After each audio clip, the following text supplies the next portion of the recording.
O tema é o Evangelho em Casa. Ao longo dos muitos anos, todas as pessoas que chegam à casa espírita para orientação são sempre aconselhadas a instituírem em seus lares um momento de Evangelho.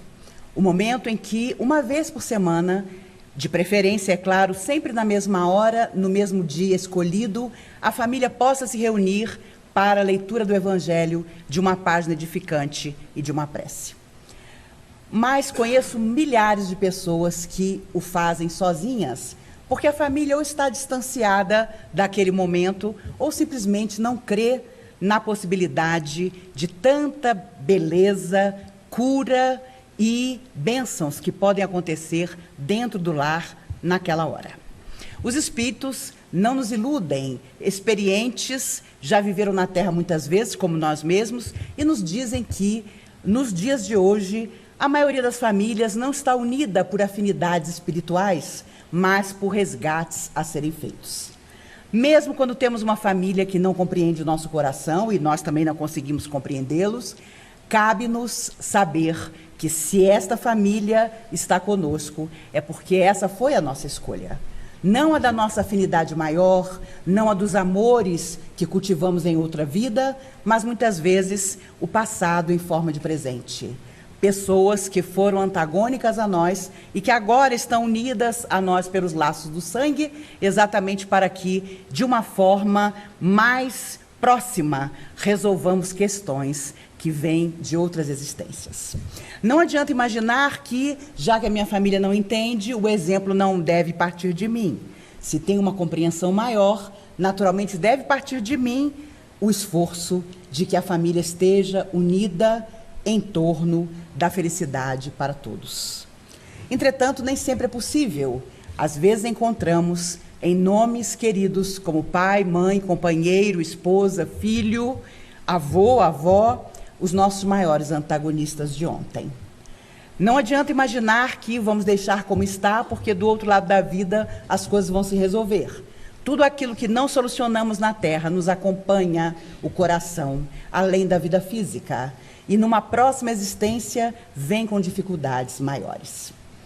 Às vezes é comum encontrar pessoas que dizem: eu queria ser filho do meu vizinho, eu queria ter afinidade com a minha família, mas não tenho de forma alguma, a não ser com o tio fulano, de quem eu gostaria de ser filho. Mas é claro que as pessoas com quem já resolvemos nossas questões emocionais são sempre aqueles que hoje detêm nossa simpatia. Aqueles que têm problema conosco e nós com eles, são que nós viemos para resolver. Me lembrei agora de Luiz Fernando Veríssimo, o escritor, e o genro, a filha e a neta moram com ele, na mesma casa.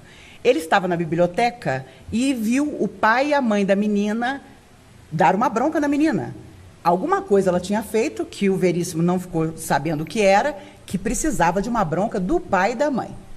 Ela, nos seus 5 anos, calada, ouvindo. E o pai e a mãe dizendo: você não podia ter feito isso não é certo, não repita mais. Quando os dois se calaram, para a surpresa do avô Veríssimo, ela se levantou da cadeira, ergueu os braços, olhou para o céu e disse: ó céus, onde estão os meus verdadeiros pais? E ele não pôde deixar de rir, porque ele não sabia o que ela tinha feito, mas ela estava ali clamando por pais diferentes, que não lhe chamassem a atenção pelo que ela havia feito de errado. No mundo espiritual, com certeza, muito mais do que a necessidade de ter familiares com os quais nos afinizamos, pedimos, muitas vezes, para ter bem próximos aqueles que tentaram disciplinar nosso coração sem sucesso. Voltam como nossos pais, muitas vezes rígidos e autoritários, porque nós mesmos pedimos essa condição, sabedores de que nossa alma precisava daquela disciplina. Quando adultos, muitas vezes dizemos que nossos pais não foram corretos conosco, ou foram extremamente rigorosos, e queremos ser mais amigos dos nossos filhos. Entretanto, sabemos todos que há momentos em que nossos filhos precisam também de disciplina, de limites, não só de amor, porque são almas que vieram do espaço para progredir em nossos braços. São almas que vêm de outras experiências, muitas vezes distantes das nossas, e que agora estão conosco. Os netos se incluem. O último censo mostrou que é enorme o número de avós que hoje assumem a responsabilidade dos seus netos. Isso não é por acaso. Com certeza, há um retorno àquele homem e àquela mulher mais experientes que podem, na ausência dos seus filhos, dar a seus netos as matrizes morais necessárias a toda alma que continua a sua caminhada na Terra. Importante pensar que um dia nos perguntarão, sem dúvida, o que nós fizemos dos corações que nos cercavam. E hoje parece fácil justificar que não éramos compreendidos e vivíamos numa família que não tinha afinidade nenhuma conosco. Mas no dia de amanhã, fora da matéria, libertos, nossa consciência talvez nos acuse de não termos ido até o último passo junto a pessoas difíceis que poderiam ter se tornado, ainda nessa existência, nossos maiores amigos. Quando a filha de Jairo foi julgada morta, Jesus é chamado em pranto pelo pai dela para observar se ela tinha mesmo morrido. Ele a chama de volta, a abraça, leva até o pátio da casa e pede apenas que alguém lhe desse um pouco d'água. A filha de Jairo, que estava morta, havia voltado a viver. Quando ele se afasta da cidade por 4 dias, Lázaro morre e Maria e Marta, suas irmãs, esperam Jesus na fronteira para dizer: Senhor, se estivesses aqui, nosso irmão não teria morrido. E Jesus então faz tirar a pedra do túmulo e traz Lázaro de volta. Ele morreria 6 meses depois, mas a sua combinação com Jesus estava feita. Haviam combinado, ainda antes de Jesus vir à Terra, que ele seria uma das maiores testemunhas dos milagres de Jesus, retornando ao corpo 4 dias depois do seu sepultamento. Jesus fez mais. Ele instituiu na casa de Pedro, apesar do mau humor terrível que a sogra de Pedro manifestava, um momento de prece. Disse que ninguém mais deveria chamar Deus de Senhor, mas sim de Pai, e ensinou o Pai Nosso. Fez com que toda semana, por instantes, naquela casa, os vizinhos, as pessoas que vinham de longe, tivessem um momento de oração. Os amigos espirituais nos contam que no futuro, quando nossa fé for muito maior do que é hoje, talvez não precisemos da casa religiosa e nem mesmo da medicina, porque acharemos cura para nossas dificuldades espirituais e físicas num simples copo d'água, dentro da nossa casa, num instante de sincera oração. Quando eu era adolescente, tínhamos uma cachorra chamada Melica, era uma poodle. Ela viveu muitos anos, uns 15 anos, e toda terça-feira à noite era dia de evangelho na minha casa. Às vezes, por motivos estranhos a nós, nos esquecíamos da hora do início da prece. E era impressionante como a cachorra nos lembrava, porque ela começava a correr em volta da mesa da sala, latindo e, naturalmente, pressentindo a presença dos espíritos. Quando, sinceramente e de forma miúde, nós escolhemos um dia e uma hora para estar em oração com nossa família, os amigos espirituais também anotam esse dia e hora. E é muito frequente ver no momento do evangelho que eles trazem espíritos que estavam vagando nas ruas para assistirem aquele momento.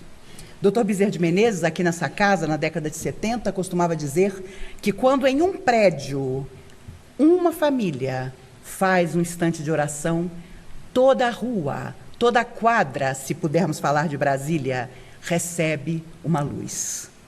E que no dia em que cada casa tivesse o seu momento de evangelho, então a humanidade estaria mesmo transformada. Quando Chico inicia suas tarefas, Emmanuel diz a ele: comece a ler o evangelho em sua casa. E só ele e seu irmão José Xavier lhe faziam companhia naquela hora. José morre aos 34 anos e causa enorme perda ao Chico, porque os outros irmãos, embora fingissem compreender a sua tarefa que mal começava, na verdade, não tinham no coração a fé verdadeira. Depois, na pequena casa de Pedro Leopoldo, quando começa uma pequena sala a ser usada para as reuniões, durante muito tempo, Chico abria e encerrava as reuniões fisicamente só. E ele lia o evangelho, a leitura, e fazia as orações para uma plateia vazia.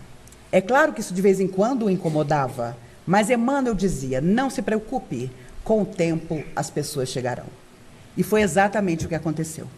Quando ele começa a psicografar rimas, pequenas poesias, pequenas estrofes, todos os que começam a escrever por ele praticamente eram almas suicidas. Porque embora fosse Chico Xavier a figura que era, embora fosse a alma que era, precisava dos chamados batedores, aqueles que começam a nossa mediunidade. E, infelizmente, todas essas lições que vêm do passado parecem muitas vezes perdidas, porque as pessoas chegam à casa espírita e muitas vezes, quando sabem que possuem mediunidade a ser exercitada, já querem receber de Bezerra de Menezes para cima. E querem mesmo, porque quando aparece uma psicografia e a pessoa assina um amigo, já há decepção. Por que esse espírito não assinou? Meu Deus, eu senti que era um Eurípides Bassanufo do meu lado, que era um Batuíra, porque as pessoas não fazem por menos. Mas eu fico imaginando sempre, quando ouço uma história assim, de quantos amigos precisaremos, anônimos, para falar de nós no mundo espiritual. Para, às vezes, nos pedir uma moratória. E Chico teve 5 moratórias ao longo da sua existência. Emmanuel sempre disse a ele, quando você voltar, eu voltarei à Terra, porque nossa tarefa terá terminado. Mas foi impressionante as vezes em que Chico esteve à beira da morte e pelo trabalho extraordinário que executava, os espíritos lhe deram mais tempo. Isso. Precisamos saber que ao entrar numa casa religiosa, seja ela de que complexão religiosa for, nós estamos enchendo nosso coração da luz que às vezes o nosso coração só consegue alcançar dentro de uma casa religiosa. Mas um dia, todo lugar será sagrado. Não só a nossa casa, a nossa família, a casa religiosa que o nosso coração um dia escolheu. Todo lugar onde estivermos e pudermos fazer o bem, será sagrado para nós. Já que Dona Emília retorna ao mundo espiritual e tenho certeza, recebida pelo próprio Dr. Bezerra de Menezes, mentor dessa casa, tenho certeza absoluta disso, ela que foi a fundadora dessa casa e depois foi pedir a seu Mário que o fosse também, e são mais de 50 anos de história. E fico pensando na responsabilidade de todos nós que tentamos muito a contragosto executar os trabalhos de carinho que essa casa merece. O recebimento das pessoas na sua angústia maior. Porque ninguém procura uma casa religiosa num primeiro momento quando não está vivendo um drama interior. E, como sei que falo para trabalhadores ou futuros trabalhadores, nunca percamos essa ideia de que ao entrarmos aqui ou em outra parte onde se pronuncie com respeito o nome de Jesus, nós estaremos adentrando um solo sagrado para nossas almas e precisaremos estar em consonância com essas forças maiores que nos querem ajudar, mas muitas vezes não conseguem, porque nossa mente e nossos corações estão envolvidos por outras questões. Questões que são matéria, questões que vão passar, mas a única coisa que não passa é o bem que você deixa no coração do outro e que um dia vai falar de você na verdadeira vida. Uma amiga de Chico Xavier contava num livro que nos últimos 2 anos, quando a sua saúde piorou demais e ele não conseguia mais, naturalmente, psicografar, apenas falava o que via, e os espíritos às vezes declamavam trovinhas através da sua boca, mas ele já muito afetado pelos problemas de saúde, ele disse a ela certa vez, Nena, o que eu estou fazendo ainda na Terra? Meu corpo não suporta mais o trabalho e eu vim para o trabalho. Eu quero tanto voltar para o mundo espiritual para poder retornar um dia e começar tudo de novo. Um homem que dedicou-se aos outros, dedicou-se a divulgar a doutrina espírita como dificilmente alguém ainda fará, na verdade, não tinha mais condições de estar naquele corpo. Ele contava que toda vez que ele se desdobrava, ele pedia a Emmanuel para não voltar para o corpo. Porque ele olhava aquele corpo velho, enrugado como maracujá de gaveta, e ele sempre perguntava, eu tenho mesmo que voltar? E Emmanuel dizia, deita porque você tem que continuar um pouco mais. E sem dúvida foi um privilégio tê-lo por 92 anos trazendo mais de 400 obras que nos iluminam até hoje. Por isso, se em nossa casa não encontrarmos nenhum coração que se abrigue na mesma fé que a nossa, não tenhamos nenhum receio. Façamos sozinhos o momento do Evangelho em casa. Convidemos as almas invisíveis para estar conosco, e sem dúvida elas estarão. Não duvidemos disso, porque nunca estamos sós. Como dizia Paulo de Tarso, há uma nuvem de testemunhas invisíveis que nos acompanham em toda parte. E um dia vão falar de nós nas esferas espirituais positivas, para que lá sejamos recebidos. Não adianta dizer, eu fui filho do fulano, fulano fez um bem, uma caridade doida, e ele era meu pai. A cada um segundo suas obras, afirmou Jesus, inesquecível. Ele sabia que com certeza nós íamos alegar até parentesco, para aliviar o nosso caso no mundo espiritual. Por isso, afirmou, a cada um segundo suas obras. Dr. Inácio Ferreira, num de seus livros, conta que um orador espírita, que obviamente ele omite o nome, muito conhecido antigamente, estava internado no Hospital Eurípides Bassanufo, no mundo espiritual, em delírios de grandeza, acreditando que sua tarefa tinha sido tão ímpar que ele tinha que ser recebido com homenagens. Mas, ao invés de homenagens, o que ele encontrou foi perturbação, porque ele falava, mas não fazia em sua vida pessoal. E o Chico, já desencarnado, foi fazer uma visita ao Hospital Eurípides Bassanufo, e lá, Dr. Inácio disse, vamos conhecer alguns dos nossos internos. E Chico vai até o quarto desse moço, o reconhece naturalmente. Ele terá sido algum orador bastante conhecido dos primeiros tempos do Espiritismo. E o Chico disse, meu irmão, que alegria encontrá-lo aqui. E cita o nome da pessoa. Fulano, que alegria encontrá-lo aqui. O rapaz, a pessoa, completamente delirante, vira-se para o Dr. Inácio e diz, eu não disse que você tinha que me tratar diferente? Até o Chico Xavier veio me receber, veio me homenagear. Até ele sabe quem eu sou. O delírio permanecia. Não importa a tarefa que tenhamos, dentro ou fora da doutrina que um dia o nosso coração escolheu. Importa o que nós vamos fazer de nós mesmos e dos outros que precisar de nossa ajuda. E se nós formos mais sensíveis ainda, iremos até aqueles que nem sabem que precisam de ajuda. Mas na hora do seu pesadelo, nós lá estaremos. Se ainda estamos no corpo de carne, esse é um privilégio que não atende a todos nos dias atuais. O antigo refrão de que todo pai e mãe é enterrado pelos filhos não existe mais. Por isso, um dos que perdeu 2 filhos disse, emocionado na televisão, hoje, abrace seu filho, beije sua filha, diga o quanto você os ama, antes que você não possa mais fazer isso. Por isso, amigos, se ainda que em nossa família não haja compreensão da fé que nós temos, uma fé raciocinada, que se torna ainda maior nas horas mais difíceis, não tem problema, o dia deles chegará. Não para o espiritismo, talvez para uma outra religião, ou para uma ONG, onde vão ajudar pessoas, enfim, façamos a nossa parte. Não desanimemos em momento algum, porque do dia e da hora só Deus sabe. E não sabemos se amanhã estaremos convidados a mostrar a nossa consciência culpada ou livre na verdadeira existência. Até lá, que nossos encontros sejam cada vez mais felizes, porque nossas almas estarão dispostas a tudo fazer para criar felicidade em torno de nós, saindo do nosso próprio coração. Como dizia Eurípides Bassanufo, através de Chico Xavier, primeiro sejamos bons, depois nós seremos felizes. Que Jesus nos abençoe, que nos ampare e que nos dias que virão, até o nosso reencontro com a verdadeira existência, nós possamos orar por aqueles que partem, tão jovens, tão cheios de tônus vital, de sonhos, que só se realizarão do outro lado da vida. Por nossa feita, façamos o melhor ao nosso alcance.